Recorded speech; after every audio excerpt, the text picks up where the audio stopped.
Retenção do ISS. Puxa vida, hoje é todo mundo que precisa reter o ISS, de acordo com a lei complementar do ISS? E a alteração agora da 157? Não, né? Eu preciso fazer retenção para atividades específicas, certo? Então, a atividade ela tem que estar relacionada lá dentro do rol de atividades que precisam fazer a retenção. Lá no artigo 21 da Lei Complementar 123, ele dispõe o quê? Os tributos devidos apurados na forma dos artigos 18 a 20 dessa Lei Complementar deverão ser pagos, parágrafo 4º. A retenção na fonte de ISS das microempresas, das empresas de pequeno porte, somente será permitida se observado o disposto no artigo 3º da Lei Complementar número 116, de 31 de julho de 2003.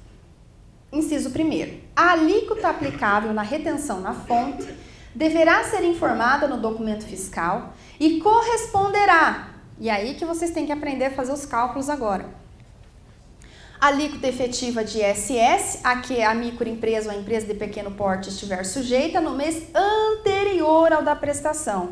Ou seja, eu vou olhar os últimos 12 meses anterior àquele mês que eu estou, né? Então, eu estou em outubro, vou olhar até o mês de setembro. Tá? Receita bruta até setembro, acumulada dos últimos 12 meses.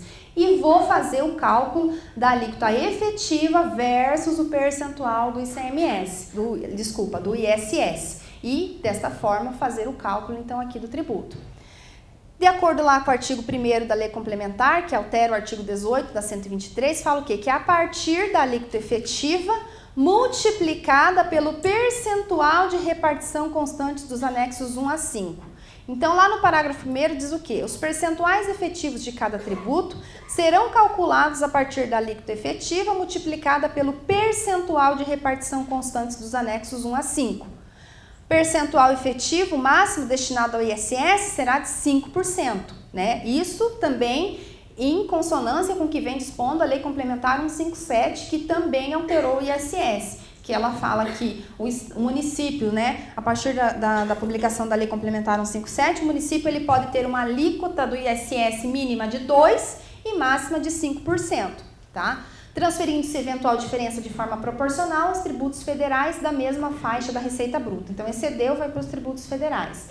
Eventual diferença centesimal entre o total dos percentuais e a alíquota efetiva será transferida para o tributo com maior percentual de repartição na respectiva faixa da Receita Bruta. Então, como é que seria o cálculo do ISS? Prestação de serviço, eu tenho lá a Receita Bruta acumulada dos últimos 12 meses, 1.350.000, receita oferida no mês, 650.000. Então, eu vou chegar lá, de acordo com a aplicação da regra, 1.350.000 vezes 14%, né, a alíquota nominal, menos a parcela a deduzir de 39.780, dividido por 1.350.000. Vou chegar, então, em 11%. E aí, como é que eu faço? Lá, se eu olhar quanto que é o percentual do ISS para aquela faixa, é 40%. Então, nós estamos falando aqui da quarta faixa, tá? Eu vou pegar 11% vezes 40%, vou chegar em 4,40%. Tá? De acordo com a regra antiga, eu ia pegar a alíquota de 10,76, né? E eu iria destacar na lota 4,31. Então, para este exemplo, eu tenho uma mudança desfavorável nas alíquotas, ou seja, eu tenho deixou mais gordinha a minha alíquota do ISS aí, se eu for considerar a regra antiga e a regra nova, tá? Mas eu tenho que verificar isso caso a caso para ver quanto isso impacta na minha atividade. As empresas em início de atividade, qual o percentual que eu tenho que aplicar do ISS? De acordo com a resolução 94, no artigo 27, inciso 3º, na hipótese do serviço sujeito à retenção ser prestado no mês de início de atividade da ME ou da EPP, deverá ser aplicado pelo tomador a alíquota de 2%. E na hipótese, caso seja constatada a diferença entre a alíquota utilizada e a efetivamente apurada, caberá à ME ou à EPP, prestadora dos serviços, efetuar o recolhimento dessa diferença no mês subsequente ao do início da atividade em guia própria do município, né? Isso que vocês devem fazer, né? O que vocês vão fazer já é outra história, tá? Então, isso aqui é o que dispõe a Resolução 94, já alterada pela Resolução 135. E como ficam, né, as empresas que pagam o ISS na forma fixa, né? Porque tem atividade que de repente tem o ISS na forma fixa, de acordo com a legislação de cada município. Na hipótese da ME ou EPP estiver sujeita à tributação do ISS no Simples por valores fixos mensais, não caberá a retenção a que se refere o caput, salvo quando o ISS for devido em outro município. Artigo 27, inciso 5 da Resolução 94. E se o prestador do serviço não informar na nota fiscal o valor da retenção? Aí é problema, né? Por quê? O que a resolução dispõe? Que na hipótese da não informação no documento fiscal, a alíquota da retenção vai ser direto 5%. Na regra anterior era diferente? Não, porque ele dispõe o quê? Que seria a maior alíquota dos anexos 3, 4, 5 ou 6, que também era 5%. Então não teve muita alteração aqui, tá? Só a forma de colocar a redação que ficou diferente. Mas, vamos dizer assim, o efeito fiscal é o mesmo quando eu não informo no documento fiscal a minha retenção, tá? Créditos. Puxa vida, Joyce, créditos. Estamos quase acabando. O que significa essa questão dos créditos para as empresas, microempresas e empresas de pequeno porte? Pode empresas simples ter crédito? Hã? Sim ou não? Não vão falar depende. Depende, professora. Agora eu estou aprendendo esse negócio do depende aí, né?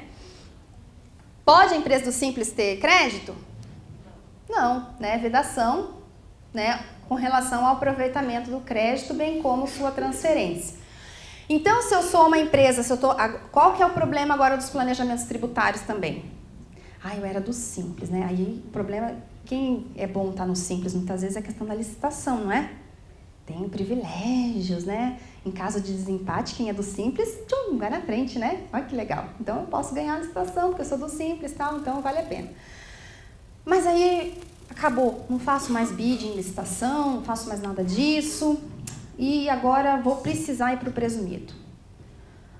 Mas agora, meu Deus, eu preciso ver, eu não posso mais comprar de gente do Simples. Porque antes eu comprava de um monte de fornecedor que era do Simples.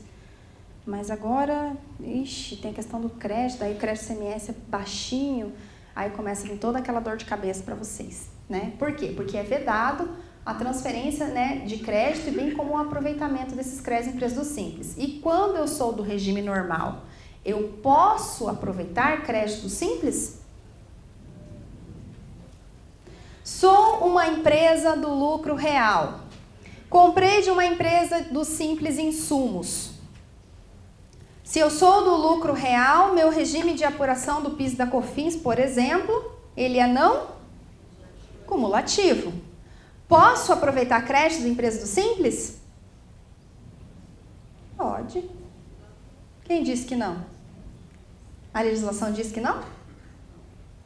Não. Tranquilo, ó. Manda ver. 9,25 na veia. Né? Se você não aproveita, meu filho, corre atrás, faz um levantamento e cobra um êxito aí do cliente. Ok, Joyce. O único problema quando uma empresa do lucro real, por exemplo, ou presumido, enfim, compra do Simples, é a questão do ICMS mesmo. Por quê? Porque aí o crédito do ICMS é aquele que está destacado lá na nota, pequenininho, né?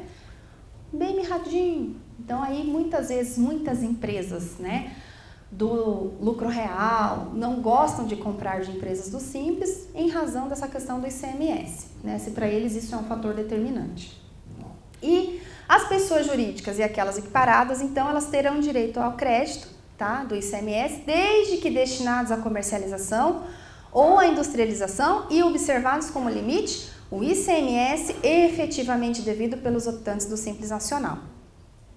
Então, aqui, o crédito é destinado à comercialização ou industrialização e eu tenho que observar o que é efetivamente devido.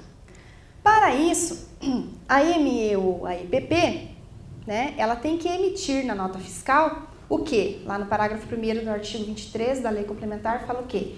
consignará no campo destinado às informações complementares ou em sua falta no corpo da nota fiscal a expressão permite aproveitamento do crédito ICMS no valor D, correspondente à alíquota D, nos termos do artigo 23 da Lei Complementar 123. O problema é que vocês não põem muitas vezes essas questões na nota, né? Aí liga lá o cara lá que está comprando e diz, você não pôs na nota quanto de ICMS que é devido, né? Acontece. Por lei, você tem que colocar isso aqui para que o cara possa aproveitar o crédito do ICMS. De acordo com as novas regras do Simples, qual que é o percentual?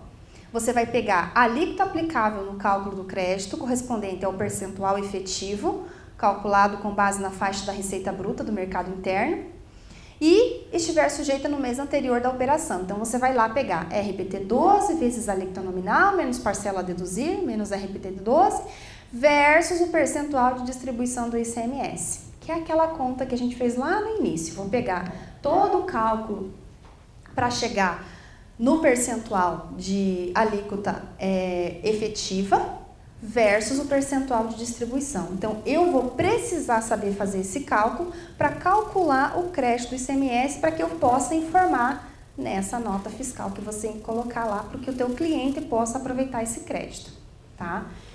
Tem gente que nem aproveita esse crédito muitas vezes. E por isso que não gosta até de... Por quê? Porque e o medo de aproveitar crédito a mais ICMS? Chegar a fiscalização aí, quem que vai pagar essa conta? Né?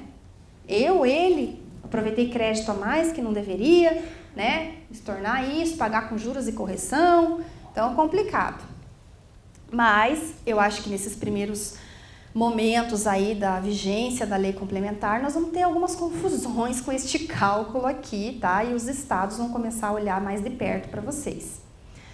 E as empresas em início de atividade, tá? A resolução 94, ela fala o quê? Que o percentual de crédito de ICMS corresponderá a 1,36 para revenda de mercadorias e 1,44 para a venda de produtos industrializados pelo contribuinte, na hipótese de a operação ocorrer nos 2 primeiros meses de início de atividade da ME ou da EPP. Então, para os 2 primeiros meses de início de atividade, eu tenho este percentual fixo que eu tenho que colocar. Depois, eu já vou começar a fazer o cálculo, né, dos percentuais normalmente, tá?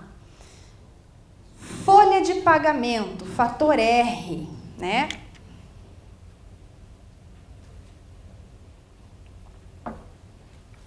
Com relação a esses cálculos aqui,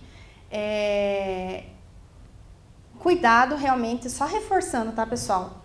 Muitas vezes sai errado na nota e eu acho que até a coisa engrenar, né, até vocês se acostumarem com essas fórmulas, muitas vezes você não está sozinho, você está sozinho ou você está... 4 ou 5 pessoas que faz o cálculo lá no escritório, então cuidado com o Excel, né, para não ter um erro aí de fórmula e não fazer a coisa errada, para vocês não se prejudicarem e não passarem aí a alíquota incorretamente, tá? Folha de pagamento, fator R, tá? Maior ou menor que 28% para os anexos 3 e 5, tá? Prestadoras de serviço. Então, para as empresas prestadoras de serviço, quanto maior for a folha de pagamento da empresa, menor será a alíquota. O que eu fiz que eu quis fazer aqui com vocês? Não precisa gritar, gente. Não precisa, que eu tô ouvindo. O que eu fiz que eu quis fazer com vocês?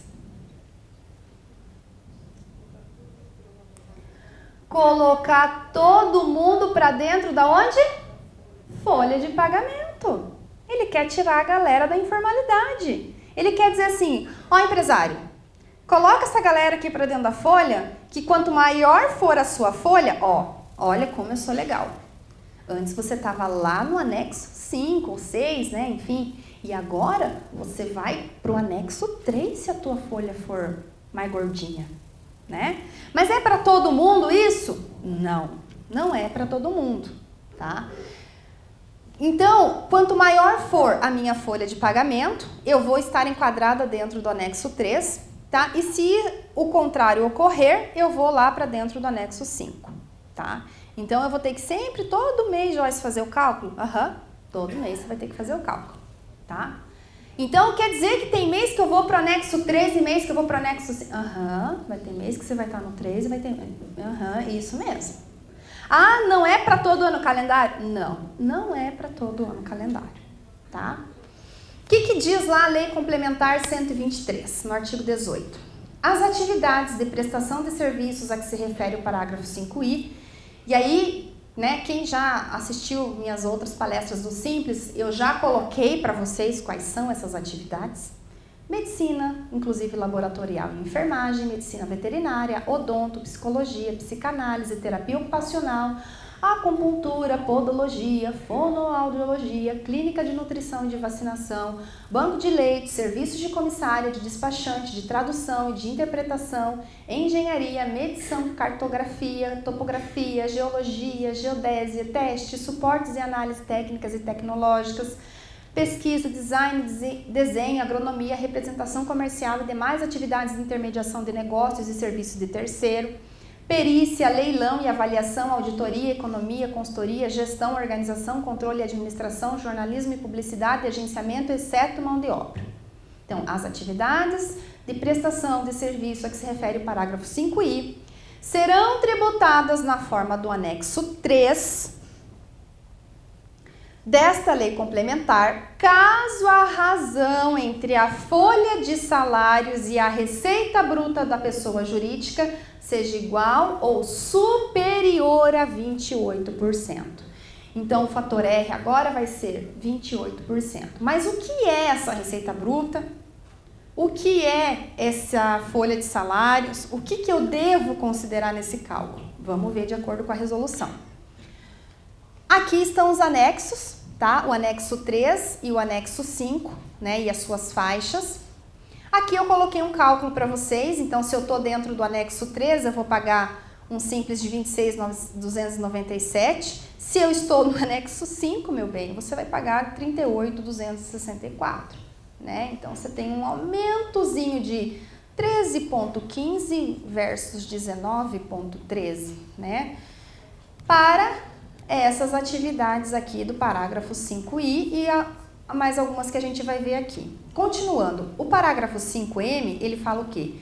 Quando a relação entre a folha de salários e a receita bruta da microempresa ou da empresa de pequeno porte for inferior a 28%, serão tributadas na forma do anexo 5 desta lei complementar as atividades previstas. Então, se é inferior a 28%, vai para o anexo 5. Nos incisos 6, que é fisioterapia, arquitetura e urbanismo, medicina inclusive laboratório, e aí continua, odonto, prótese dentária, psicologia, psicanálise, terapia ocupacional, acupuntura, podologia, fono, clínica de nutrição e de vacinação, banco de leites, do parágrafo 5b, ora tributado pelo anexo 3 desse artigo. Então, se for inferior a 28%, o anexo 3, então, vem para o anexo 5, tá? Parágrafo 5d, administração, locação de imóveis, academia de dança, capoeira, yoga, de artes marciais, academia de atividade física, desportiva, natação, escolas de esportes, elaboração de programas de computadores, inclusive jogos, desde que desenvolvidos em estabelecimento do optante, licenciamento ou cessão de direitos de uso de programa de computação, planejamento, confecção, manutenção e atualização de páginas eletrônicas, desde que realizados em estabelecimentos do optante, empresa montadora de estantes para feiras, laboratório de análises clínicas ou patológicas, serviços de tomografia, diagnóstico por imagem, médicos por imagem, registros gráficos e métodos óticos, bem como ressonância magnética, serviços de prótese em geral. Então, para essas atividades também, se elas forem inferiores lá a 28%, vai para tributar na forma do anexo 5. E o K traz o quê? Para o cálculo da razão a que se refere o 5M e o 5J, serão considerados respectivamente os montantes pagos e auferidos nos 12 meses anteriores ao período de apuração. Significa o quê? Que se eu estou em outubro, eu vou olhar o mês anterior, que é setembro. Então, eu vou calcular os 12 meses anteriores ali de né, a partir ali, a data core de setembro. Se eu estou em outubro, eu olho sempre os 12 meses anteriores, tá? O que é, então, como calcular, né, como chegar nesse percentual? Então, de acordo com o artigo 26 da Resolução 94, o fator R deve ser calculado observando os seguintes dados.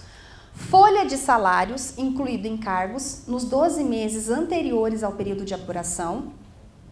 Receita bruta total acumulada nos mercados interno e externo nos 12 meses anteriores ao período de apuração. Vejam, receita bruta acumulada oferida no mercado interno aumentou, né? Isso pode reduzir ainda mais o teu percentual, porque eu pego os dois mercados, tanto o interno quanto o externo, tá? O que é, então, essa folha de salários?